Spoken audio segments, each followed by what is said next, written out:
Well, the big upset last night was the Maori Party result. Their candidate, Ikaroa Rawhiti, won 20% of the vote, which is roughly the same support he got in the general election. But the big surprise is how the Mana Party swept past the Maori Party to take second place. Well, the Maori Party's co-leader, Pita Sharples, joins me now from Hastings. Kia ora, Dr Sharples. Thank you for joining us this morning. Tēnā koe. Meka Whaitiri said to us just then, as you probably would have heard, I think, that there's a lot of hurt out there in the electorate. How much responsibility does the Maori Party take for that hurt? I think what Meka has to take into account is that the successes she boasts of in 2008 were before the depression and the recession, a world recession, before the earthquake, and all those things. The situation has changed completely, and of course there's hurt. There's hurt throughout New Zealand, and we have to take care of that.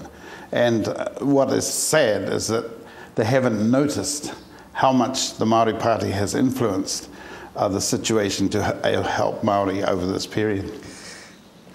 Is the candidate responsible then for this result in the electorate, or is the Maori Party responsible? Oh, I think the Maori Party is responsible. I think also, as she said, as Meka said, Meka, congratulations, you're great. You'll be a good MP. But just as she said, Labour came out in force. The whole army was here. Even their leader was out here so much. They made sure that they dotted their I's, transported people and all that stuff. And that's what you do. And they needed to do that because in the polls they're not doing too well. As for coming third and not second, well, Hamu is a personality, you know. He comes into all our homes, he brings entertainment and things like this, and we like him. You know, he's somebody that people can relate to. And so that was a personality one, I feel. And congratulations to him.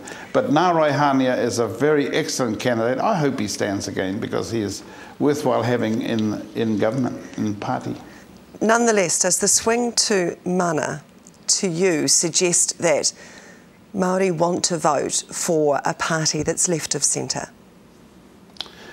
No, it doesn't. Well, it may to a certain extent. There's been many reasons why our vote was low, and as other media have said, and I see it's in the paper this morning, that I have mentioned when asked that the leadership challenge on me was in fact a factor that counted for our low vote.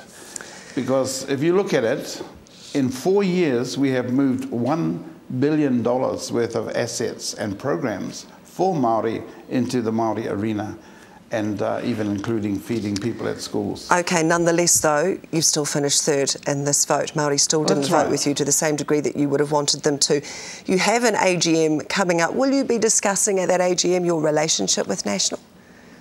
Oh, most definitely. I don't see it as so much as a relationship with National. I see it as our party having to get their act into gear, their structure right, the infrastructure in place, and moving out amongst the people so they can be aware of how Parliament operates and how you get rewards for your people and programs like the trade training program that we've got going and things like that. I see it more as that.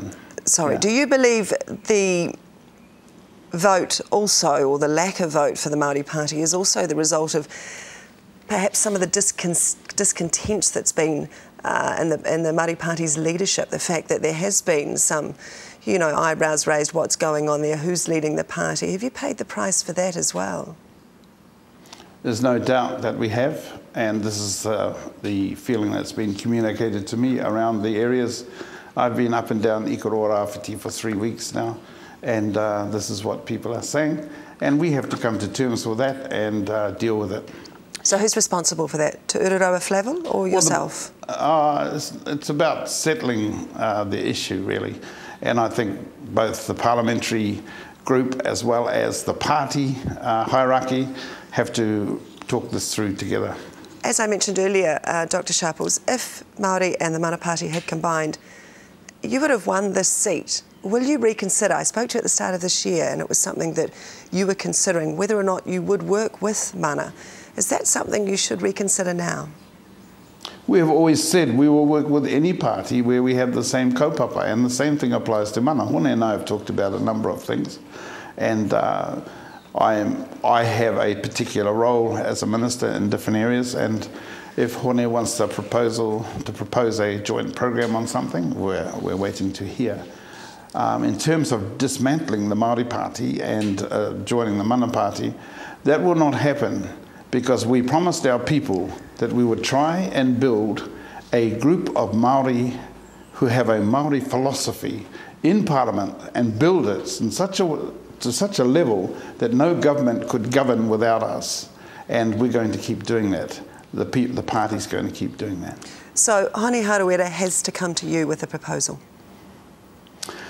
It's like ACT and the Greens and others do. If they have a proposal, they come and see us, we talk it through. We support or don't support or work together. Yes. All right, Dr Pita Sharples, Maori Party co-leader, appreciate your time this morning. Thank you. Kia ora, and Kia ora. Congratulations to all the others.